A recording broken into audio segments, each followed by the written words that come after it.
when he could decide on his future. That sounds new on SportsCenter. Take a listen. Yeah, I'm still in the moment of like just taking my time and saying I haven't even really thought about it too much. Obviously, I understand that I'm a free agent and I can control my own destiny if being here with this franchise for the foreseeable future or if it's going somewhere else. But like I haven't even really got to that point. I haven't even taken my family vacation yet, which is going to happen after Memorial Day. That's kind of the thing at the forefront of my mind. But I think at some point, up until, up in June, late June, as July roll around, free agency starts to, gets going, and July rolling, maybe into August, we start to kind of like get a feel of, what my future may look like. If it's continuing to play the game that I love, which I know I can still give so much to the game and play at a high level, or if it's not. So, but I have not got to that point yet. And when I get there, it'd be fun to kind of see what the future could hold.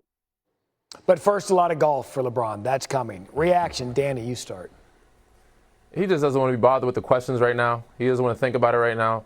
It's his time to relax. He's like, we'll get to it when July happens. I think he said later in that show, August, he's going to be one of the first free agent signs in that first week of July. And right now, he just doesn't want to continue to be asked about it or think about it. But we know that he's going to enjoy his offseason, he's going to enjoy his family, and that he wants to be at home with his family in LA, and that might not happen. It might be in Cleveland. But he's going to come back for another year, which we never expected him to play this long. But he's amazing at what he's done, and he's proven me and many others time and time again wrong that he can play, another 4 or 5 more years. So we don't even know how many more years left he will play, but we're just assuming this is his last year coming up. But, we'll see what that happens in July. Yeah, I'm just happy to see that LeBron finished healthy. He finished out healthy. He's still playing basketball. Hey, I'm all smiles over here. I don't really have much of a reaction. I think it's very politically correct and fitting for LeBron to keep giving us the same thing that he's been giving us all season. I don't know when I know. You guys will know. I'll take his word for it. All right, we'll wait for a decision. It might come soon. It might not. Who knows? We have all summer. Gentlemen, great stuff. Just looks like the MVP with 30 points. How about the Thunder? They have not lost back-to-back playoff games since 2024 in the West semis against Dallas. Got a 9-game win streak since then, and that hasn't changed since 2012, 2014 when the Heat did so, as we welcome in our NBA analyst, Danny Green and Iman Shumpert. So, Iman, I'm going to start with you. The Thunder limit Wemby to 21 points in Game 2 after he scored 41 in Game 1. What did you like about OKC's defense? What they did to him to make things hard? Well, they always are up to pressure. They are always making guys protect the catch when receiving the basketball. But the main thing that they did is they kept Wemby engaged. There were no free runs to set ball screens. There was no free run to just do anything that you wanted to do on the floor. Everything came with a bump. Everything came with 2 hands on your chest, a forearm to your chest. Even that, you see a little rib grabs and pushes. Anytime they could, they got him to the floor.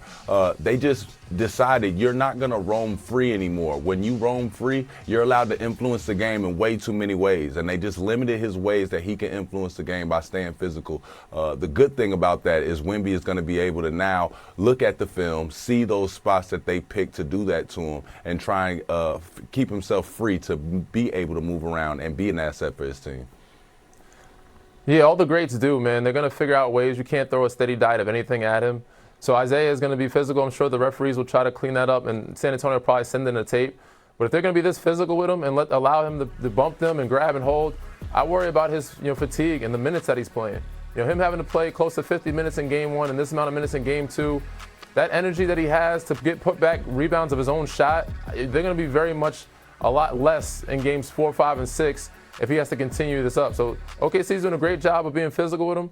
And the minutes that he has to play, especially with guys being down, it could be a fatigue factor for this group in Games 4, 5, and 6. And it was clear he was getting frustrated with the physicality, and that's going to be something to watch as we embark on what appears to be a 7-game series. Danny, injuries, they're going to be a big part of the story in Game 2. Jalen Williams left the game in the first quarter with a left hamstring injury, the same injury that caused him to miss 6 games in these playoffs already. So, Danny, if he has to miss any time, what is the impact on what the Thunder can do? This is going to be a huge drop for them. They're going to have to find ways to make it a lot easier on SGA. A.J. Mitchell is going to have to emerge again and be that second ball handler. because J-Dub releases a lot of pressure for that group, offensively and defensively. He's another big guard that can guard Wemby, guard out on the floor, be effective, get in passing lanes, run the floor, get easy offense. And offensively, he can start the offense for you and make plays so SGA doesn't have to take the bulk of the load. But with him being out, it's going to be a lot easier for the San Antonio Spurs to trap him, or hone in on him, lock in, and make it harder for him. So it's going to take a lot of other guys to step up and try to emerge and make the game easier on SGA. Yeah, on the other side, Iman, Dylan Harper left the game in the third quarter with a hamstring injury, and they haven't even had De'Aaron Fox for the first 2 games of this series. So if Harper misses time, how does that change the series? I think it changes tremendously. I think Dylan Harper is one of, just the key players in this series. You talk about a guy that plays efficient, but also doesn't need a lot of touches, doesn't need play calls called for him. He kind of breaks defense downs and does things throughout a game that you can only see as positive because you're really reliant on other guys on your team to do certain things. And he relieves pressure. He finds ways to get steals. He's always there for an offensive rebound. He always can break down his defender and get to the rim to finish with either hand and get people in foul trouble. So he's one of those game-changing guys that if he's down and he is not available, the San Antonio Spurs will have to dig from somewhere else to replace him. And there is space in between games, so maybe that'll help them get healthy in a series that, again, we believe could go the distance. That's last night. I want to talk about tonight. Cavs-Knicks game 2 right here, ESPN, 8 p.m. Eastern. Cleveland, they got outscored 44-11 at the end of the game in an all-time collapse. Danny, what can the Cavs do to get that taste out of their mouth, bounce back, and tie the series tonight? It's going to start with their leadership, their coaching staff, James Harden, and mainly for me, Donovan Mitchell, his approach and his mindset for this next game. Can they put this last game behind them and approach this game like Detroit in Game 7? Don's got to be a facilitator, like how he came out that aggressive in that Game 7. If he's in the paint attacking like he was then, he'll open up the floor for everybody. Jared Allen, Evan Mobley, everybody will eat, and himself, he'll score as well. But then you'll see Sam Merrill, Max Strus, like they'll get open looks.